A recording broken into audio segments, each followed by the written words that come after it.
Muito a sua análise. Quando a gente olha a pesquisa, né, e o recorte de hoje, aprovação e desaprovação tem empate pela primeira vez desde janeiro. O governo Lula está realmente melhor, o Josias? Parece não haver dúvidas, né, Fabiola? E o Lula devia, ele deve um agradecimento aos rivais. Ele devia mandar flores para o domicílio prisional lá do capitão, um cartão postal para o Eduardo Bolsonaro, bombons para os tecelões do Centrão, que há 4 meses, com a impopularidade a pino, o Lula fazia de tudo para melhorar a sua imagem, mas tudo parecia não querer nada com ele. E hoje as pesquisas lhe sorriem. Nessa nova pesquisa da Quest, o jacaré surgiu finalmente aí com a boca fechada.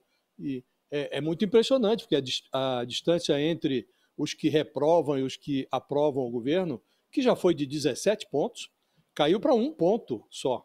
E o Lula está subindo essa montanha empurrado pelas maluquices dos opositores. O estreitamento da inimizade com o Trump deu ao Lula uma cara de solução para encrencas que ele não criou, encrencas que foram criadas pelo clã Bolsonaro.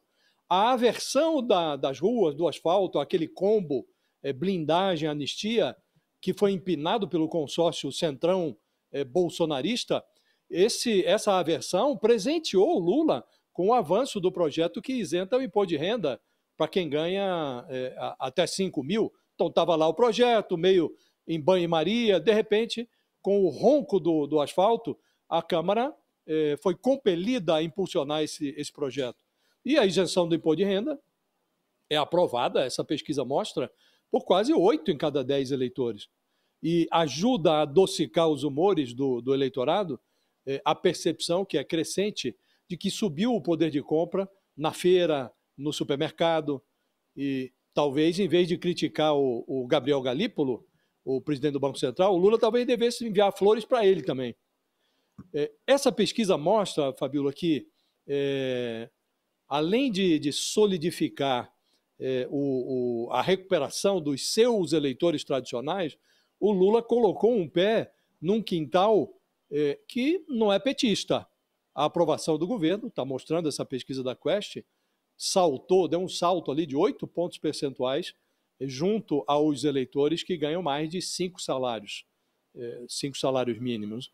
E, ironicamente, se a gente for analisar, as últimas novidades que foram produzidas pelos rivais do Lula reforçam que eles continuam aferrados, acorrentados à opção que fizeram, uma opção preferencial pelo erro. Na terça-feira, produziu-se na esplanada um ato xoxo, pró-anistia. Nesta quinta, o Ciro Nogueira, que é um dos principais líderes do Centrão, vai visitar o Bolsonaro. Então, a facção bolsonarista continua acorrentada a uma pauta gasta, a pauta da anistia, que não tem chance de avançar no Congresso, e o Centrão continua agarrado à barra da calça do mito do Bolsonaro. Então, a dívida do Lula com os seus adversários, Fabíola, vai se tornando impagável, impagável. É isso que a gente fica pensando, né, Josias? É claro que vamos ver o que vai vir na pesquisa de amanhã, mas o cenário é o que a gente vem acompanhando. O Lula vem ganhando um pouco mais de força, mas é longe de dizer que é com tranquilidade, né, Josias? O que mostra que o cenário mudou para o Lula, Fabiola, ele está, como você diz, longe do ideal. A maioria acha que o governo está no rumo errado, que o Brasil está no rumo errado. A maioria acha que o Lula não conseguiu cumprir até agora o que prometeu na campanha. Então, por isso digo que até aqui a recuperação se deve, sobretudo, aos erros dos adversários. Evidentemente, o governo estava bem posto ali, ninguém dança com a sorte se não estiver no salão, esperando por ela, para poder usufruir da contradança. Então, há uma ação, evidentemente, do governo. Mas o que leva o Lula a deslizar de forma mais tranquila pela conjuntura é o fato de que a oposição está atordoada. Aquele que parecia ser o principal adversário do Lula, que era o Tarcísio de Freitas, ele hoje já não sabe se disputa a presidência da República, se compra uma bicicleta ou se disputa a reeleição em São Paulo. Está agora às voltas com problemas para disputar, até para se justificar junto ao eleitorado paulista, com esse problema aí, esses deslizes do governador na gerência, no gerenciamento da crise do metanol que intoxica as bebidas. Né? Então, o principal adversário está zonzo e o Centrão briga consigo mesmo, está tirando sangue de si mesmo. Está lá o Ciro Nogueira brigando com o Ronaldo Caiado, porque deu uma entrevista dizendo que o Bolsonaro já fez a sua opção e não há outra alternativa para ele, senão o apoio ao Tarcísio ou, numa segunda hipótese, ao Ratinho Júnior. Aí o Ronaldo Caiado subiu nas tamancas e disse, por que estão me excluindo? Né? Aí lembrou que o Ciro Nogueira já foi um aliado inveterado do lulismo, já esteve do lado do PT, então aí os dois se engalfinhando. Está lá o Ratinho Júnior tentando correr pelas beiradas, comendo esse mingau conservador pelas beiradas, mas o fato é que a oposição está zonza.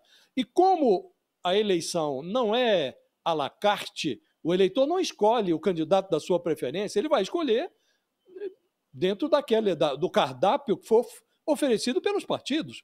Então, se você tem de um lado o Lula, com todos os problemas que o governo Lula ainda tem, e do outro lado uma oposição zonza, que não sabe quem será oferecido como alternativa, então, lá na frente, quando o cardápio se formar, Fabiola, as pessoas podem, como fizeram em 2022, podem votar no Lula mesmo fechando o nariz para ele, fazendo cara de nojo, mas diante da alternativa que se apresentará, muitos eleitores podem considerar que esse bolsonarismo atávico da oposição justifica a votação num candidato que tem mais apreço pela democracia, que está aí com o governo, embora ainda não completamente satisfatório, mas é inegável que o governo do Lula é muito melhor do que o do Bolsonaro. E se você tem uma oposição que não consegue colocar na conjuntura uma pauta de assuntos que lhe convenha, que lhe interesse, o que a oposição defende no Brasil hoje? Ninguém sabe. Então, nesse contexto, Fabiola, pode-se dizer que hoje o Lula diante do estilhaçamento dos seus opositores, é o candidato favorito.